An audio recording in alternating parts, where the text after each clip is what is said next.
Today's webinar is the result of a recent webinar where Stan Rose stated in the back of a classroom at any one of the Heli Expo educational sessions, there are usually 2 or 3 old guys who have seen it all, they've done it all, and they're usually willing to share their knowledge with anyone who will think to ask them for it.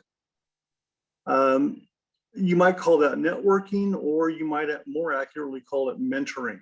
Either way, the result of these interactions and today's webinar is that people are willing to share their wisdom that they've accumulated over the years.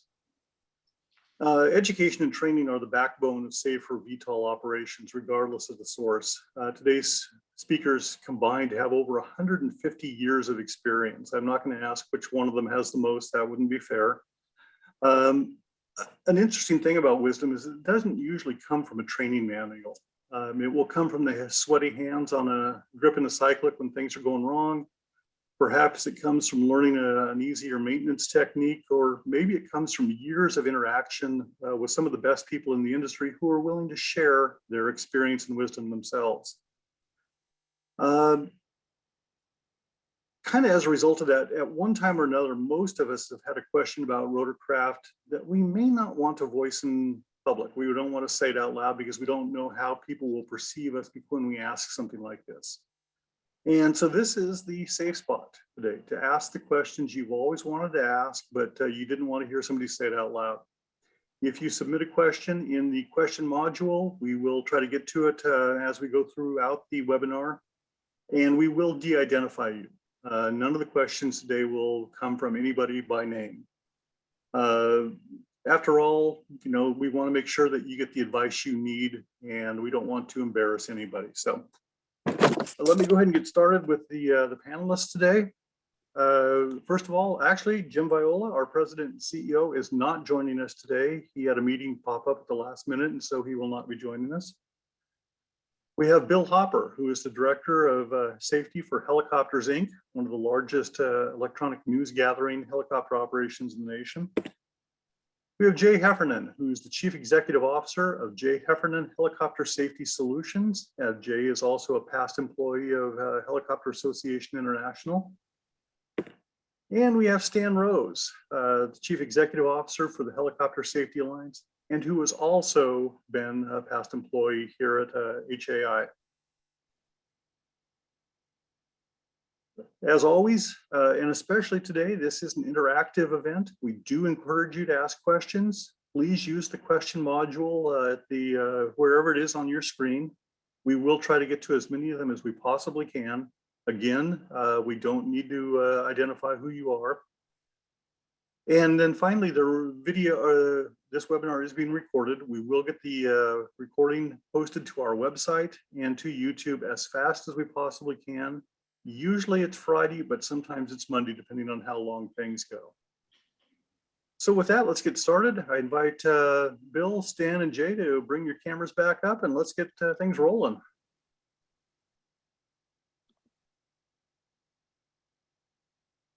Gentlemen, welcome. I do appreciate your taking your time today to share your wisdom, your knowledge, your experience with our webinar audience. So let's get started. I gave a very brief introduction. Let's learn a little bit more about each person. Bill, would you introduce yourself? Yes, I'm Bill Hopper from in St. Louis with Helicopters Incorporated. I'm currently their director of training, and relatively new in this position. I was director of safety, rather. I was director of training prior to that. Before that, I had my own business for a while, flight school and maintenance program, and been working since 1978 in this business. So really enjoy it. Wouldn't change anything. That's great to hear, Bill. Thank you so much. Stan, let's go next with you. Sure. My name's Stan Rose, and I was a high school to flight school helicopter pilot in Vietnam. I got in the business and had my first flight in 1968. And, it was interesting because, I was out of the Army, finished my tour in Vietnam, and trying to find a job in the civil market. I'd only been 21 for 6 weeks. Okay, do appreciate it. Jay, how about you? Yeah, I'm Jay Heffernan. I'm a longtime Marine. I was a ground officer while Stanley was in flight school with the tour in infantry and one in armor. I realized from both of those tours that the aviators were sleeping on mattresses at night and getting hot showers and hot food. So as soon as I got back to the United States, I jumped at a chance to go to Army flight school because it was the quickest way to helicopters. And so I may be one of the few people that you'll run across who's a rated Army aviator and a naval aviator at the same time. I was mostly a H-53 pilot, heavy helicopter pilot in the Marine Corps for over 20 years. I also an ATP and multi-engine jet aircraft, so it makes it really easy to be a safety guy because nobody can throw a fastball by me. If it has to do with aviation, I probably heard it. So we're glad to talk to you guys today about whatever you want to talk about, but realize that our bent is towards safety. I mean, we are passionate about safety every day. Well, let's start right there, Jay. You had mentioned in one of our preliminary meetings that there was something you wanted to address. Would you like to go ahead and talk about that now? You know, I can't even remember breakfast. The Aerovac, Jay, you were going to talk about the Aerovac outfitting Sure. IMC. Sure. One of the things that I've realized in all the time I've been in safety since 1976 is a lot of that for a long, long time was shoveling out my friends. And oftentimes it's because they ran into inadvertent conditions, kept on going, and managed to strike the big blue ball.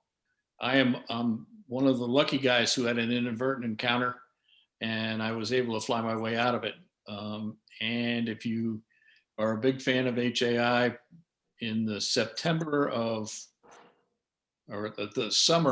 2009, I wrote an article about it. You can recognize it because there's a Smith & Wesson cylinder on the cover and says, "Who wants to play a little Russian roulette?" Anyway, the last place I worked was Aerovac Life Team out in just west of St. Louis. 140 204s or 206s, I'm sorry. And every one of them has a glass cockpit, an autopilot, and night vision goggles for the driver. Plus they have a $3 million simulator that they bought. And what I'm saying by this initial presentation to them is safety isn't cheap. And you got to put your money where your mouth is if you really want to be safe. One of the things that they were able to do by putting all this equipment in and by training the pilots as to what they wanted them to do when they had an inadvertent encounter. Fly the aircraft, let the autopilot fly the aircraft until you can get control of it. Make sure you know what you're doing and have the muscle memory to remember all the things that the buttons you're supposed to push and the things you're supposed to do. One of the things we came upon very early in the system was don't let people turn off the autopilot. We all know guys that say, "My God, I can fly this aircraft better than autopilot ever could. I got the hands. I got the touch to do this kind of stuff." Baloney. When everything goes wrong at once, if you can take your hand off the cyclic and let the aircraft fly itself, it'll do fine. But you've got to practice doing that. Anyway, they put together a training program to train all their pilots to do it. They check them every year to make sure that they can in fact do it and they do it the way they want it. And I got to tell you, and I don't want to put anybody in jeopardy, so you can see me leaning over here to knock on wood. They've had approximately 8, maybe more inadvertent IMC encounters since about 3 years ago. They haven't scratched an aircraft. They haven't damaged an aircraft. They haven't hurt any people because they were ready to do what they had to do in an inadvertent encounter. And one poor guy had to fly almost 2 hours in hard IFR before he could shoot the approach at a local Texas airport and get out of it, and was able to do that. just because he had the training.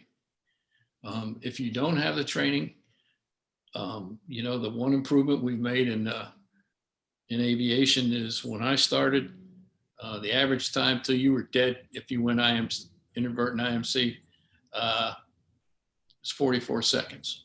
Now it's all the way up to 56 seconds. You know, 12 seconds in 30 something years. Some people might call that progress. I'm not so sure. But it's getting better and you can buy it. And that's the clue. And we all can do it. I mean, if you're an average air medical pilot, you can fly well enough to save your life. Because you do it every day. If you're an average any pilot, you can do it. You just have to practice. And Stan will tell you, and I agree, you can do it practicing on any kind of sim you can get your hands on. Why don't you talk about those, Stan? I will. I came at safety from the other direction. I wasn't classically trained at all in safety. It's just that after you've made almost every single mistake you can and you're still alive, you end up being the safety guy. I had an interesting experience once when I was traveling down to see a friend of mine. This is a couple decades ago, but my friend was a H-60 pilot down Texas Guard, and he had some time in that brand new. It was when the Black Hawk simulators came out, and they said, "Oh, this is the best simulator ever made. It's like the real aircraft." And so I was there, and I got a chance to go up to Fort Hood with my buddy and my 12-year-old son. Now, I got in the machine and I got a lot of hours, but I didn't impress anybody. It was when my friend and I went off for coffee, left my 12-year-old flying with the instructor. And when we came back, my boy was shooting pinnacle approaches in a 30-knot crosswind. The instructor said I was just boring him with the IFR stuff, right? Because he was just good at it. And, oh, by the way, if I ever need a co-pilot, I'm taking him, right? So, and this kid had never had a cyclic in his hand, right? This is all on a desktop Mac, or not a Mac, a PC with the Chuck Yeager flight simulator, right? So my contention here is that, we don't spend enough time, everybody wants level D simulation so you can get, credit for the flight hours. And I say, screw that. The bottom line is practice is practice, and confidence is confidence. And I think in an encounter with IMC, confidence is going to save your life, right? And so, my son proved it to me. He's a better pilot than I am. And, if he encountered IMC conditions, he'd just fly it and play the video game until he wins, right? I'd have 56 seconds to live. And I think that that's a true statement, right? And so we need to hone our skills all the time. Okay, well, we've got a handful of questions that come in. Let's go ahead and get started. Interesting one right off the bat. What is the difference, if any, from a commercial part and a military part, say for a Huey, for example? Is there a physical difference, or is it just the paper with the certification for commercial use? Bill, you got that one, or you want me to? Yeah, I'll start. I'll tell you, well, being a military aircraft, they don't come with airworthiness certificates, whereas a civilian does. So there's a different route you can go in using military aircraft for use, mainly go into experimental or restricted category. But the big difference is in airworthiness certificate in the aircraft. And the big difference for the individual pilot is you need to be a commercial pilot. You can't just take your military ticket and present it to the feds and say, okay, I want to be a commercial pilot. There's an exam that you have to take. There's demonstrated proficiency that you have to have. It's not hard, it's just tedious. But without that, you can't even start in the business. The other thing is you can fly all day with your flight surgeon saying you're okay to fly. You need an actual certificate from the Federal Aviation Administration saying that you're class 1, 2, or 3 aviator, and for commercial, it has to be 2 or 1 in order to get your certificate, your commercial certificate. And that medical has to be maintained, i.e. is you have to have a medical for a class 1, you have to have a physical every 6 months. And for a class 2, it's every year. But it's something that you have to maintain to do that. So you have to have those kind of things before you show up. Okay, I think I stumbled over one of the words there. He was more interested in knowing the difference between parts as opposed to the restricted versus commercial category aircraft. So is there a difference in the parts on those aircraft? Let me take that one, Dan. And you know, our system, it was interesting. When I was with HAI, I got a chance to go over and speak at a convention of the Russian Federation, right? And there was a guy that was there. His whole job was anytime somebody said something about standards and quality, he got up and said, "Our quality is as good as anybody in the world." It was just, he was like a plant in the audience, and in every talk, he did this over and over. And it makes you realize that the one thing that we have in our system, right? It's built on paperwork, it's built on testing, it's built on, you know, and all of those things. So there's a foundation that starts. So you can pretty well be guaranteed that you climb into that aircraft. It was built to a standard that's written down. It was any parts that have been changed. There's STCs. There's a whole paperwork system, as Bill alluded to. And yeah, I got to tell you, the parts are probably the same, you know. However, they may or may not have gone through the rigorous testing on initial acceptance, or they may have been rebuilt and may or may not have been rebuilt in accordance with, you know, the correct standards, you know. So all of those things we build on top of the system. Conversely, the Russian system, they say, hey, we build a helicopter, you can get it started, it works good, right? And Mil 17 all over the world, there are, they're working, they're great helicopters.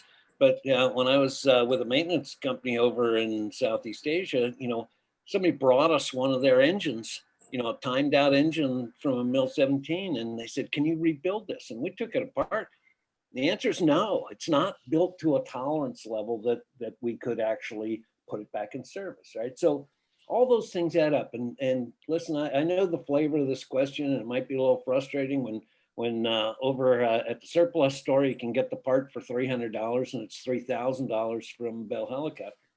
I understand, but the fact is, even if they're the same part, they may or may not have the same standards behind them.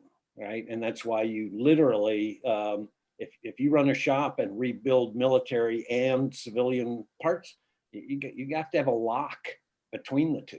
You know, there's a locked gate in between the two parts departments.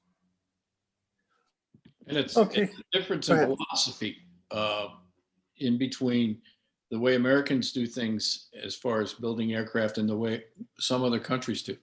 Some other countries, the idea is, you can have this aircraft and you can use it until it gets to, let's just say, 15,000 hours. And after it gets to 15,000 hours, you throw it away. You can't extend that. But if you think about it, Marine One is over 50 years old, and because it gets rebuilt every 750 hours. Probably should mention the photo on the wall behind you, Jay. Jay has experience with those aircraft. Did you can you elaborate real quick? Oh yeah. Well, there's 2 ways I have experience with those aircraft. One, I was the vice president of aviation and product safety at Sikorsky. So the safety of all of those Sikorsky aircraft, about 5,000 flying at any one time, was my responsibility. And the other part of the picture is I was at one time a Marine One driver, and that picture on my wall is President Reagan getting off the aircraft. Were you visible there in the seat? Yeah, I was, because the CO of the squadron called me in after he saw this picture in the paper and said, "I told you 6 months ago to get rid of them highway patroller sunglasses." Okay. Hey, by the way, I just had a note. Stan's story about using simulators, any kind of simulators, is the subject of one of our SOS videos on our safety website. So please visit rotor.org/SOS and you can view a lot of our safety videos there. Next question. Are we getting better at measuring risk, even quantitatively?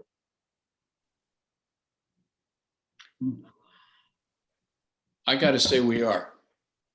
And the reason I have to say that we are is because for the first time in a long time, and this is probably in the last 5 to 7 years, we're actually concentrating on risk. It's part of the safety management system. You identify the risk, you mitigate the risk, and once you mitigate it, you check on a reasonable basis to make sure that the mitigation works and doesn't have unintended consequences. Yeah, I agree with that. You know, a lot of us have resisted over the years, you know, SMS in general, and wonder, you know, we're hoping it never becomes mandatory for helicopter operations in 135 and 91. But it's going to, because it's been proven to reduce accidents, right? The concept that you can have an organized way to look at your risks, and that's the whole thing. First, you have to be able to be comfortable talking about them, right? And second, just that act helps a lot. But you know, SMS is nothing more than a way to sit down and agree on how you're going to manage your risks, you know. And so quantification is part of that deal. If you can't put numbers around it, you can't measure it. You know, if you can't measure it, you can't manage it. You know, and so SMS is nothing more than a quality way to go about managing your risks. And Stan, if I might add, conducting a risk assessment also slows the pilot down and really taking and evaluate whether or not he really wants to accept that flight or not. Oh, okay, this next one's a bit longer. I've been watching a series of videos of a flight instructor teaching a student to pedal turn the helicopter to the left 90 degrees at the bottom of an auto rotation to be able to stop the forward motion quickly at a low altitude, as one, aggressive aft, or in this case left, cyclic won't cause a tail strike, and two, the fuselage of the helicopter provides more air resistance. I've tried doing it on my own and it works pretty well. Of course, you don't want to touch down while moving. Is this something that you think should be taught routinely? Let me start with that one. You know, you know, I was just barely 21 when I got home from Vietnam, so I was young and dumb and you know, out there flying like crazy, right? And the danger zone for us was anything below 1,500 feet and above 10 feet. You know, so the object was, if you were descending into an area where people were shooting at you, you want to do it as fast as you can, right? And so we actually did exactly what he's describing. That's called a side flare, where you turn the aircraft while it's moving, and it's actually puts it so that when you pull pitch, it's sending air exactly opposite the direction you're moving, slows you down real fast and does it. Would I recommend that on a regular basis? No. You know, I'm telling you that you know, when you're flying 10 hours a day and doing those sorts of things often, maybe, but you know, in the long run, the risks don't really outweigh. You know, at this point, you can, the only thing you're doing in that auto rotation differently than doing a standard auto rotation straight forward is possibly reducing the forward airspeed, right? And there's ways to do that without turning it sideways. A little side flare doesn't hurt, but you know, the real thing is that it needs to be moving straight forward when you touch the ground. You know, you have to, you know, make sure that your aircraft is moving exactly, or is pointed in the direction you're moving. That way the skids slide instead of tripping you and rolling you. So to introduce a 90-degree flare just before you want to make sure that it's straight ahead, I think there's room for error in there, so I wouldn't quite recommend it. And I think if you look at this from, and I can't tell where the gentleman is in his flying career, but you're not always going to be in small helicopters. The H-53, for examples, the one I flew was 88 feet long and 72 feet wide. You don't have a whole lot of extra space to be throwing that around. You can use that maneuver just exactly the same way you can use it in a Huey or a Jet Ranger, but you got to make sure you got all the clearances. So I wouldn't recommend teaching myself bad stuff early on, because negative habit transfer will follow you closer than your shadow. So make sure that you don't do that. Stay away from that. There are other, like Stan says, there's other ways to slow the aircraft down that are as effective and also keep you pointed towards where you want to go. You know, in Well, another, I'd add to that too, Jay and Stan, is that you're just having more going on at the bottom when you need to focus on getting it straight in the direction you're actually moving when your skids touch. Yeah. you know, in another talk, I always say that a good auto rotation to a bad place is better than a bad auto rotation to a good place. So if you're using that maneuver to stop you from running into the trees and stuff, you know, sometimes it's better to stay straight ahead and you know, you're not always going to save the aircraft. You know, once the engine quits, you know, the object is to save the people. This one could be interesting. I don't know if you guys have discussed this or not, but if you have read the findings, how would each of you conducted the fatal IIMC Kobe Bryant S-76B flight from John Wayne to Camarillo? IFR.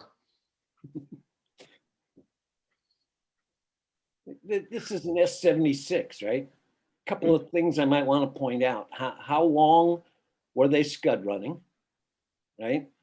Number two, when they popped into the clouds and lost it relatively quickly, was that autopilot engaged? You know, and if not, why not? All right. I think that there's the last thing, and listen, I think we don't spend enough time talking about how we deal with our customers.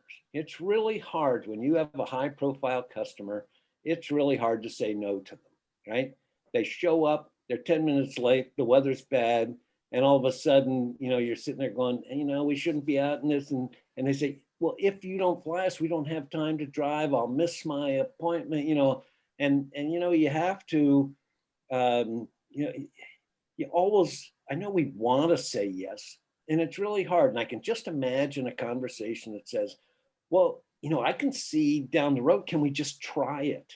You know, and I suspect that if it wasn't that, something else. There's human factors involved in this accident. You know, they tried it when two other helicopters were grounded for weather right next to them, you know, and so, and that's not always a factor, but you know, you got to think that, you know, so they go out and they try it and they're trying to use the regular route. And at the end, you don't even, you know, who knows who was flying or whether the autopilot was engaged or, you know, who was sitting where. I have to wonder, you know, but the bottom line is that autopilot should have been engaged. And when the bailout came, it should have been easy. And the other thing that I think we probably ought to bring up is, you know, we don't know what was in that pilot's mind. We don't know what he was up against. And we have to assume that somewhere along the line, he thought what he was doing was a good idea. And so we have to defer to that because that's the way we do things. We're not in this business just to throw rocks at somebody who's not here anymore. Exactly. Yeah, because we don't really know the dynamics that were going on in that helicopter on his way out there. Yeah. Well, that actually brings up the next question. Perfect timing, Bill. You gave me a great transition. How does the group feel about flight data monitoring, maybe flight data recorders or cockpit voice recorders, and aviation safety action programs? Bill, you want to take that? Well, I'd say the flight data monitoring is, we do something similar to that in our helicopters. And it's very helpful for us to kind of figure out what's going on in the pilot's flight profile.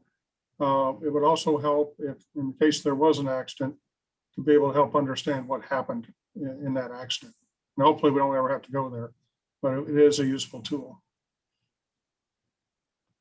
You know, anytime you're managing safety, you know, you require inputs, right? And some of those are hazard reports from your pilots. Some of them, you know, you have to create a culture where it's okay to talk about the mistakes you make. And we as a group, pilots in general, don't like to do that, right?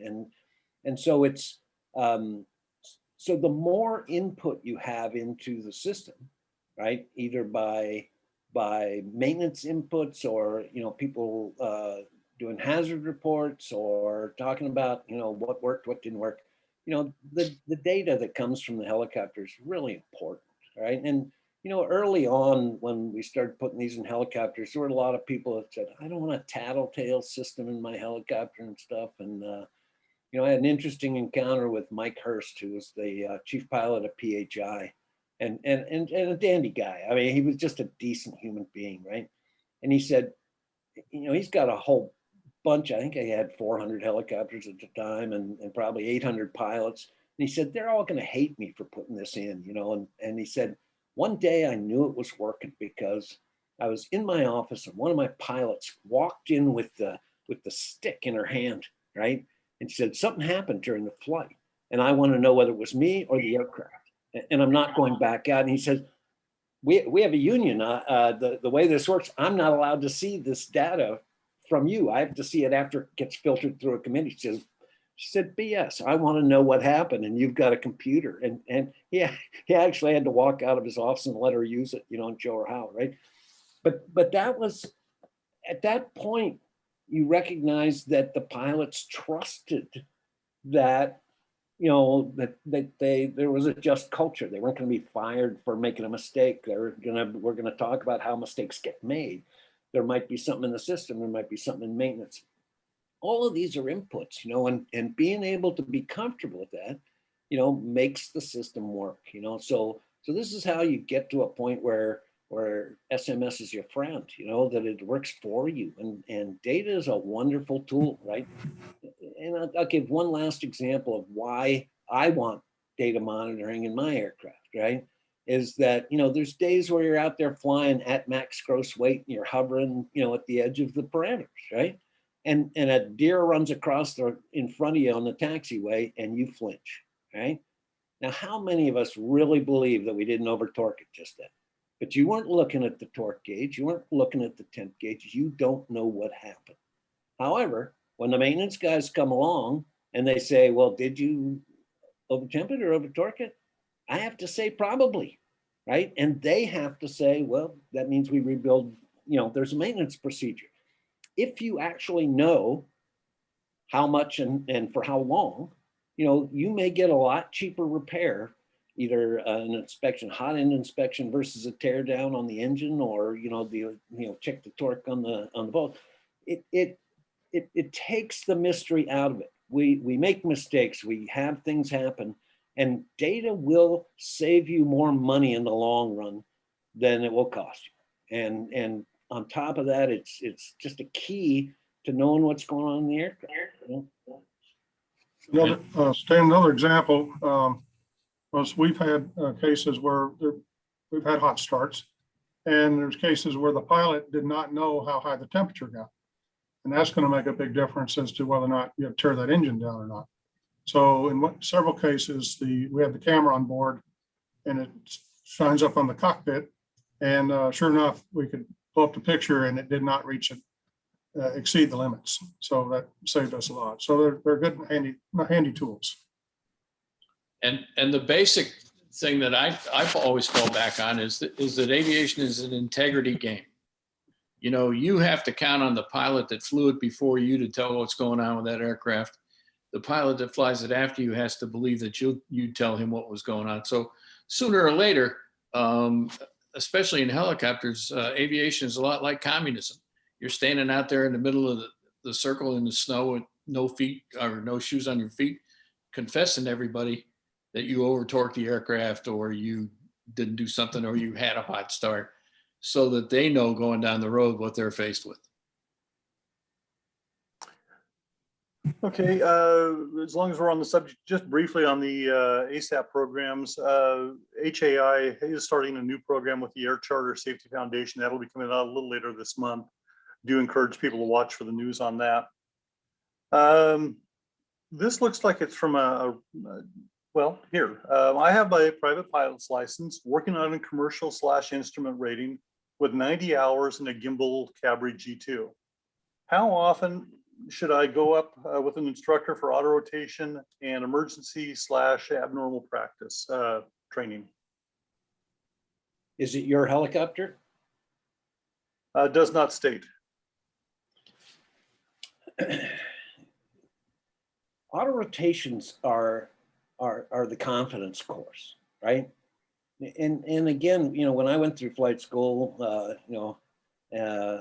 back before there were telephones, you know, we would average 5 or 6 forced landings an hour, you know, just at all times. You know, you just assumed it was going to happen. We got so many, and they were all full touchdown. You know, you never, no power. I don't know that in that training I ever did a power recovery. One I remember. So the bottom line is that we're at some point in time, they figured out, and this is just straight math, they figured out that there were more accidents in training than there were engine failures, you know, and a lot of the engine failures were successful. And so, you know, it was a cost benefit analysis to say we're not going to do as many touchdowns anymore. And okay, that's true and false, right? Because, you know, the pendulum swing happens decades later when we read accident reports where the pilot had an engine failure and either wasn't in a position to execute you know, we never flew anywhere where we weren't ready to drop the collective and do it to the ground, right? So if you don't have that expectation, you know, you change your habits, right? And so, you know, we read accident reports now where you know, the pilot didn't have the skills necessary.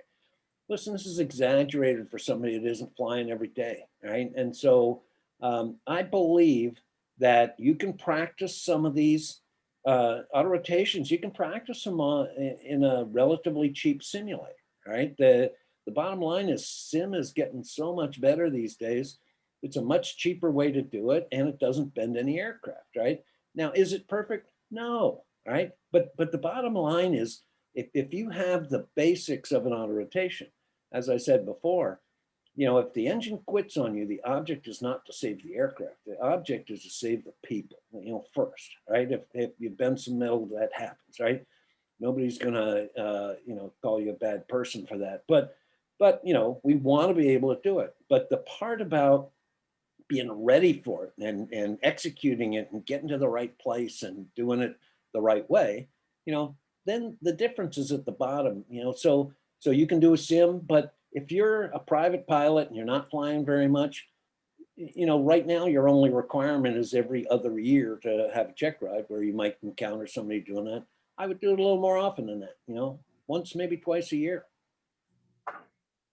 And I'll tell you, anytime that you go out in an aircraft with another person, an instructor, even a co-pilot, as long as it's somebody who knows what's going on and what's supposed to go on in that cockpit and can observe what you're doing and has the wherewithal to tell you, well, I really didn't like that, or I think that was a really good maneuver. I hear a lot more of those because of my superior hands, but that guy makes you a better pilot just because he can see what you're doing and he can help you. Now you have to fight the typical pilot urges to just figure out this person doesn't know what they're talking about. You have to be able to take constructive criticism. Now, normally flight training will beat that into your head, but if it didn't, think about it. They're just trying to help you, trying to make you a better person. Anytime somebody else can observe you, it improves you. I believe that. In some cases with some accidents in training is that sometimes the student doesn't get the collective down fast enough, or there's accidents out there where the pilot did not get the collective down. And that's just missing that basic skill set of getting that pitch down right away as soon as you have an engine problem. I Okay. just wanted to point out the basic physics, by the way. If you have the collective on the bottom, the rate of descent and the flight profile is no different whether you've got the needles joined or not, right? And so I don't recommend as a private pilot, as an inexperienced pilot, that you roll the throttle off and practice this, right? Keep the throttle on, but if you put the pitch all the way down, you can learn what the sight picture looks like. You can, maneuver, don't get into the flare at the bottom, but again, it gets you so that you can maneuver to the right spot and, gives you some basic, what do you call it, Jay? Muscle memory, muscle memory for this thing. And just the confidence that it's going to take someday when the engine really does quit. What does the panel think of the new style virtual head-worn view limiting devices for practicing IIMC or spatial recognition disorientation? Jay, you want this or me? Go ahead, Stan. I love them. Last year at Heli Expo, I got in one, and then they subsequently showed up with one at one of our Helicopter Safety Alliance seminars. And this was a box, and really it's a chair with a cyclic and a collective and a virtual reality headset, right? And they put little pistons under the three corners of this thing so that it felt like it was moving and stuff. But it's like a 1-inch piston, it's like just enough to give it some movement. But the reality, it took about less than 5 minutes to really believe you were in the aircraft. And it's the first time. And this was a $40,000 simulator, right? That's portable. That's so this type of simulation I think is wonderful. All right, and frankly, now that I also believe that a desktop PC is also a good training device. It's all in how you use it and how you teach yourself. But these VR things are great. I was really convinced. The next level up, and again, I hold no stock in teaching people that were trying to get flight time in a simulator, and because if you ask the fundamental question, right now, anybody that runs a flight school, if you ask them how many hours, the legal answer is 40, right? You have to get a private pilot license. But the reality in a helicopter is 60 hours, right? And the bottom line is that I've asked this question over and over, and I'll defer to Bill afterwards, all right, is if you have one of these VR simulators and you can learn to fly traffic patterns and do all of the mundane, all of that stuff, can you actually train somebody in 40 hours? And I believe the answer is yes. And you just saved a lot of money, certainly, at a much cheaper rate, and it's every bit as good at training. Bill, do you agree? I do agree. I used to have similar one, a virtual VR system, but the students learned a lot in simulation. I think it's a very useful tool in training, and it will cut down actual aircraft time. The question I think had more to do with the types of virtual reality headsets that you're wearing actually in an aircraft, not in a simulator, where you could put those on for training. View limiting devices, I think, is probably a better term for it. And so do you want to go ahead and address that? I know the UHST just published a new white paper on the subject, which is available on their website. Yeah, and sorry for answering the wrong question. I've been around DC too long and politicians, so it's just their standard. What the pilot meant to say was. Well, and for me, those things, I think there's a fundamental question that the sight limiting devices, if you have another pilot in the aircraft with you, Jay made the point earlier, always, and if you have a chance to do that, of course, it's a wonderful thing to do because, you know, the muscle memory that comes from your own aircraft is the best, right? And, you know, there are going to be really good things happening in the future. You know, this VR stuff is going to change how we train. It's going to change everything. And I'm too old to actually take advantage of it. But, you know, my basic thing when I got into safety was I realized that we all have to do our bit for safety. So I quit flying. And you know, one of the issues that I always have with view limiting devices is how much do they limit? You know, everybody knows that one peak is worth 1,000, you know, hours with the device down, and sometimes that's, you know, what happens. What you're trying to develop, in my opinion, what you're trying to develop when you do any training in an aircraft is air sense, is the feeling of where you are in relation to the aircraft, where the aircraft is in relation to the ground and the sky, and you learn how to fly that way. Learning how to peek underneath the foggles really doesn't help you much at all. But like Stan says, they're getting better and better, and getting to where they really can do what we want them to do. Okay, I'm going to address this one a little bit. Somebody's asking about if they don't own an aircraft but fly someone else's, when should they get their own insurance? Let me refer you to next week when we have Gregory Pop on, and he's going to be addressing aviation insurance. I think that's probably a better place for you to get the answer. No offense, guys, but I think that'll make it a little bit easier. What forums and formats, aside from today and aside from Heli Expo, do you find best for sharing and mentoring safety? Well, let me I'll answer that take one. that to start off with. Oh, I'm sorry, Bill. That's all right. Yeah, there's lots of things out there. The FAA has webinars that are out going all the time. And all you have to do is check with FAAsafety.gov and find out what seminars are being held. There's all kinds of things going on about aviation safety, particularly in helicopters. There is a study that was done, and I guess it's like somewhere between 5 and 7 years ago now, but when they finally got the wings data all on computers, right? They wanted to do a study to see, and the wings program is the continuing education stuff, you know, so if you sign up for the wings, and really people in 135 operations are less likely to use it, but this is the FAA's continuing education through the FAST team. So wings credits, and so they basically wanted to know if people who participated in the wings program had a lower accident rate than people who didn't. And when they did the study, the results were so dramatic that they didn't believe it. You know, it was a factor of 10 lower accident rate among people that participated.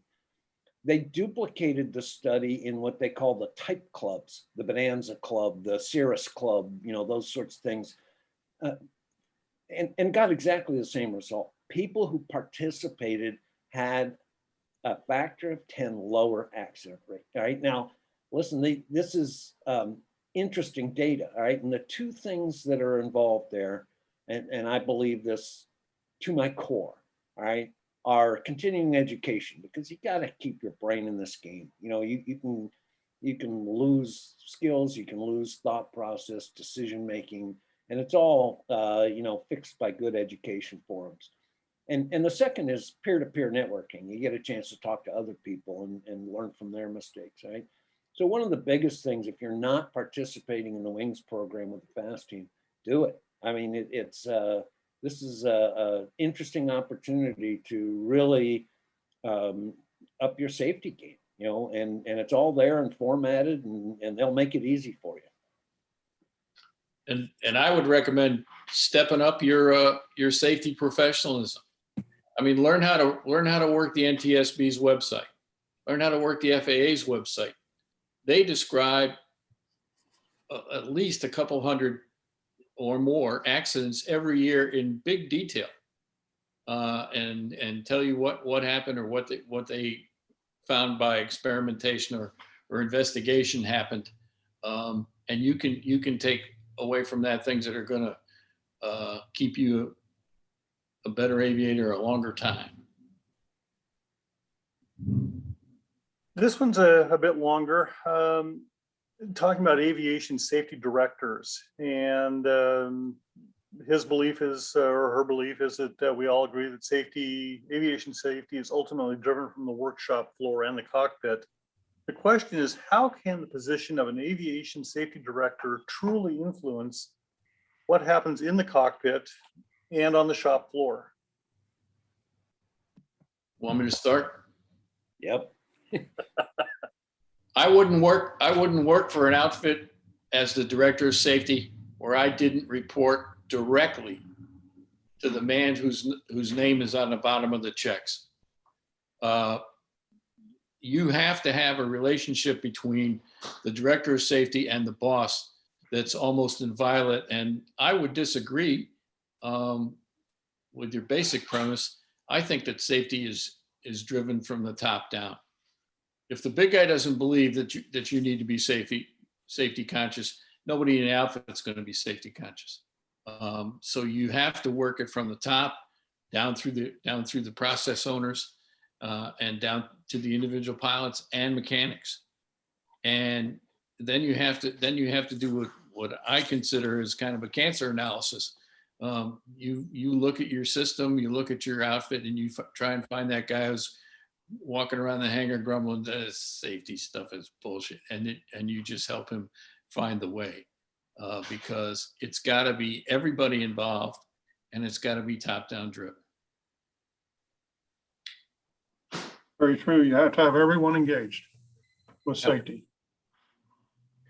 Well, this is a follow-up. I think it's from the same person. My company does not have a dedicated safety director. Do we need one? Yeah. Yeah, and listen, it used to be that the newest pilot, the last person hired inherits the job because nobody really wants to be the safety guy, right? And that's a hard position because you feel in some ways, and this is a culture issue, right? The culture within your company. Why, if you don't have somebody who's dedicated and responsible for safety, then why is that? Is that because everybody's involved in it, or is that because nobody thinks it's that important, right? And frankly, this is a question of the culture of your company, right?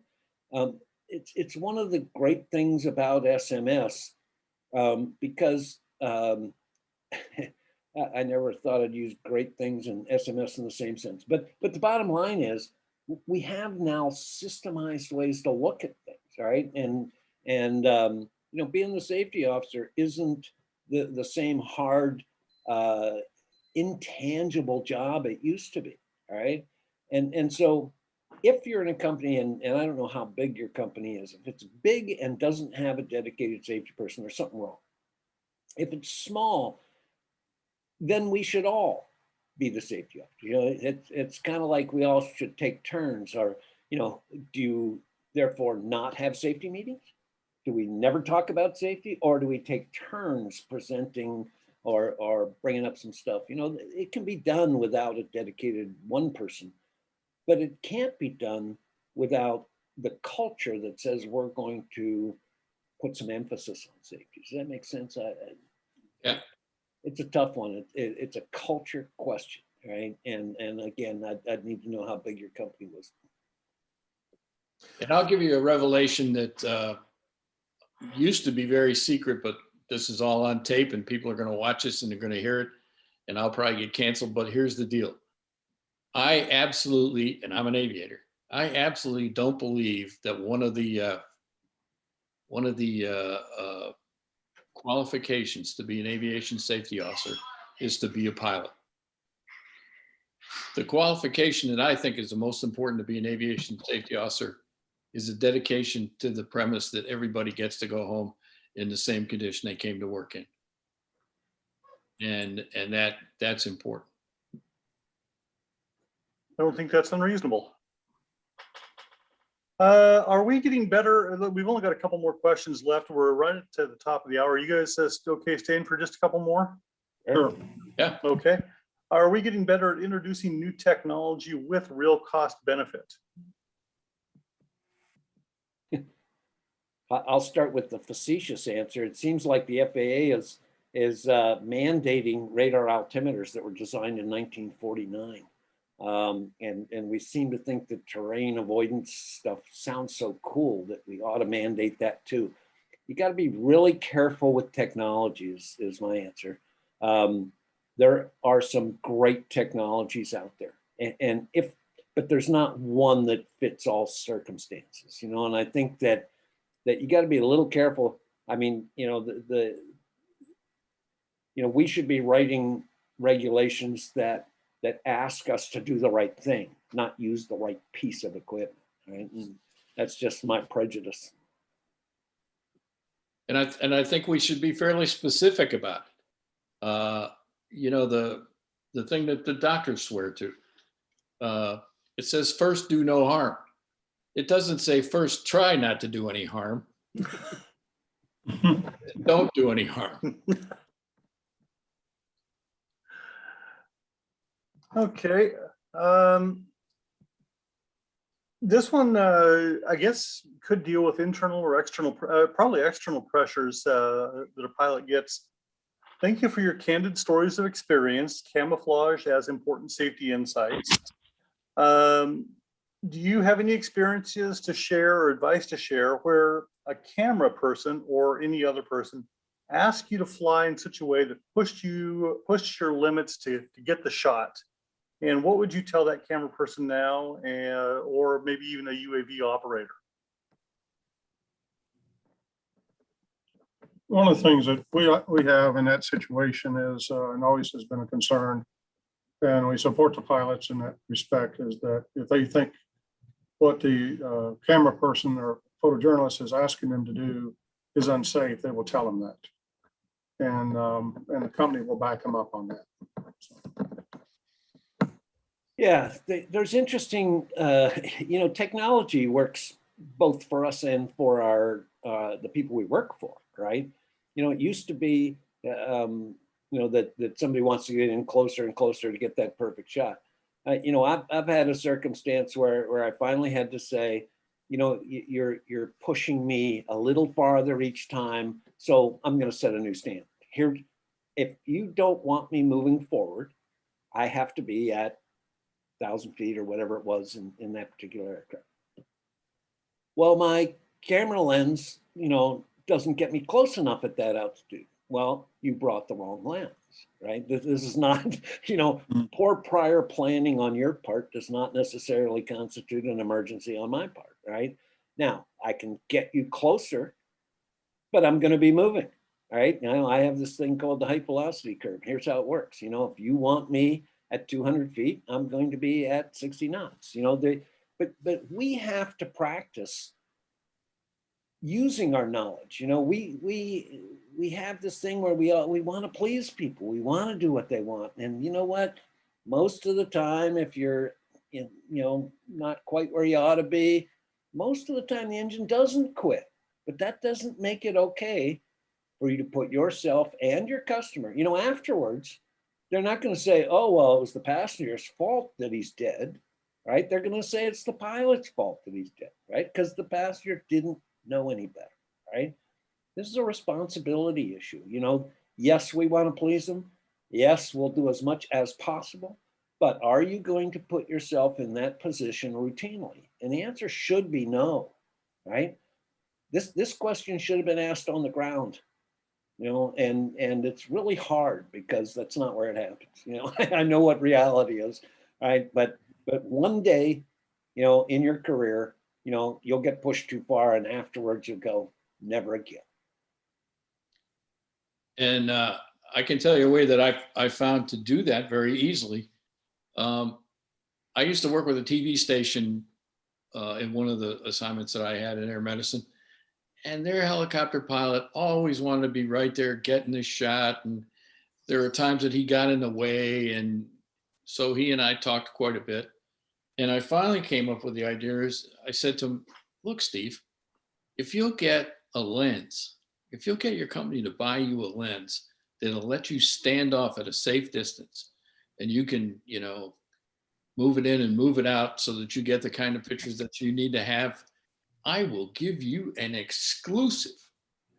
I will let you have a discrete radio frequency where you can talk to me, and you're the number one guy because you're the one that's doing it right. He had that lens 2 days later, and that relationship went on for 2 years. Everywhere we went, he went first. And that's if it's in his interest, he's going to do it, and it's easy to make it in his interest.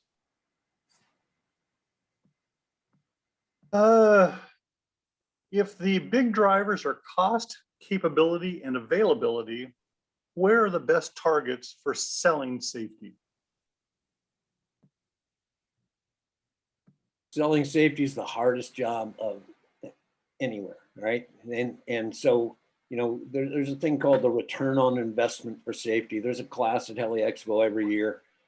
We talk about it, but unfortunately, in order to make a cost comparison of why you should do it, right?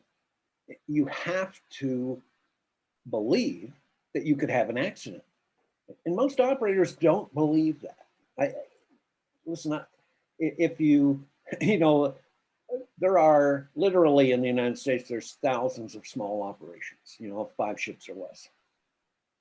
And that's where most of the accidents are. And yet, we have 100, 150 accidents a year, and most of them are in small operations when they don't account for half of the flying time, that kind of thing. So we, on the PhD safety side, understand where the accidents are. But each of those operators, they don't wake up in the morning and say, hey, boy, we could have an accident today, and so if you can get them to admit that they are in the pool that may have an accident this year, then you can put costs around that, because accidents are expensive.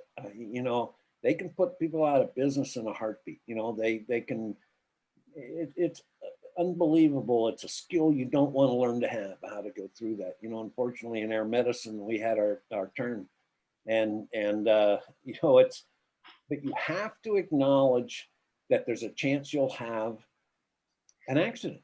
And nobody really wants to say that out loud, right? Once you make that statement, if my chances are 1 in X number of dollars, then you can start doing math and it works, right? And the return on investment is there.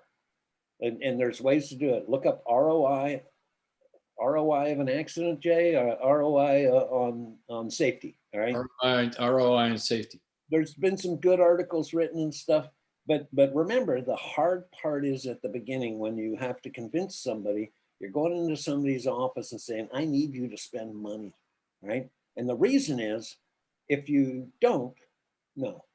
Even if you do, there's still a chance you having an accident, but I can reduce the odds.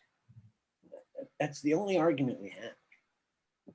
And I've had a discussion with a leader of a company who happened to be a pilot. And I said, we're going to talk about the cost of safety, but first we're going to talk a couple of ground rules, or a couple of ways of looking at it going in. Think about what's the worst thing that could happen to your company. You could have an accident. Well, what if you did a lot of damage? And what if somebody got hurt? And what if somebody got hurt to the max? And what if that somebody was you? And when you walk somebody through that process that way, it gets more and more personal with each one of those questions. And I won't say it works 100% of the time, but it works enough of the time that I kept using it. Okay, well, I think let's start to wrap it up. So our tradition has been to ask our panelists one final question of what, and I should have warned you about this one. What one bit advice would you like our viewers to take away from watching this webinar today?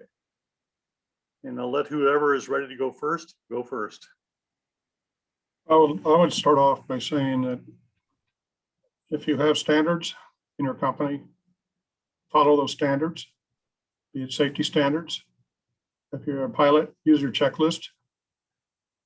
Stay current, knowledgeable in your career area. Mechanics, same thing. Keep your knowledge level up, and use your checklist when doing a job. And always keep safety in mind. And the idea is that something can go wrong and you could be the cause of it. I'll leave that. Okay. And I think that you should always try to up your game, to improve your professionalism every aircraft, every day, every hour that you're flying.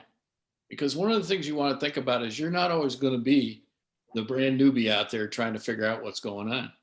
Sooner or later, you're going to be like us. You're going to be the guy that people are watching to see how to do it. And you need to do it as well as you can so that they'll do it as well as they can. I had an incident when I was a young man. I was flying in the Gulf of Mexico with a startup company. Literally, guy bought 6 aircraft, hired 12 pilots, and I was one of those guys, right? And somewhere in the 6-month period or something, we had a get together of all the pilots, and the owner was there, and there was some minor promotion. It wasn't a big promotion, but and I got it, right? And one of my peers sitting in the back of the room was so visibly anxious about that I had to talk to him afterwards, right? And I said, what is the problem? And he said, that everybody knows that you make mistakes because you talk about it, all right? And then a promotion comes up and you get it, right? And he says, that just doesn't seem fair, doesn't seem right, And I said, do you actually believe that because you don't talk about your mistakes, that the rest of us think you don't make them, right? And the answer is no, right? And for me, if you're going to be involved in safety, we have to learn to be comfortable talking about our mistakes, because there is no reason. This was a new company. We had plenty of mistakes to learn about, right? And there's no sense everybody making them, and to gain the experience you need, right? So if I made a mistake, I was going to let everybody know, because maybe they wouldn't have to make it, right? And that's the foundation of safety, right? And frankly, you got to learn to be comfortable doing that, and it'll make everyone around you safer. And hey, some of them are embarrassing, and guess what? You laugh and smile and say, if I can do it, if I can make that mistake, you could too. Tell me the dumbest thing you ever did, right? And I think that's how we work together to make the safest possible environment, by talking about it. Gentlemen, I thank you for your time this afternoon. Your wisdom, your insight, your experiences, your stories. I think every little bit of it helps. I mean, we talked about that even during the webinar itself. And so I am grateful to you for sharing all of that with the industry today. Really am pleased that you guys were able to come and join us today.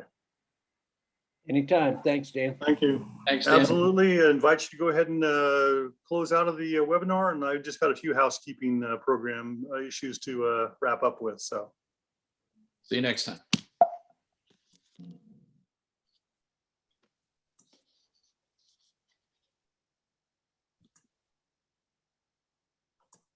there we go. I think that should have it right. Coming up for next week, hopefully everybody can see this. A lawyer's view of your insurance policy. That was one of the questions we had today. Somebody had asked that, and I think that this is actually going to be a better venue for you to ask your question. Gregory Popp, aviation attorney, is going to be joining us, and he'll be doing a lawyer's view of your insurance policy. This is a course that was part of the Rotor Safety Challenge at Heli Expo, and so it's a good program that we know people are interested in. Looks like I do have the wrong screen. Of course I do. So let's switch that. There we go. Maybe that'll make it look a little bit better. March 25th, we do not have a webinar. Now, the reason for that is we also, that week, we have 4 days worth of manufacturer technical briefings. And that week, we also have a virtual flight instructor refresher course. The information on both of those, the easiest way to get there is go to rotor.org, the front page of the HAI website.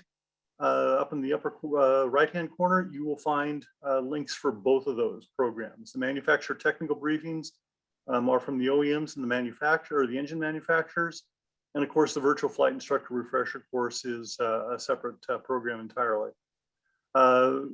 That whole week is when Heli Expo normally was going to be held. Unfortunately, we had to cancel the show because of the pandemic, but we're still trying to make a lot of the information available.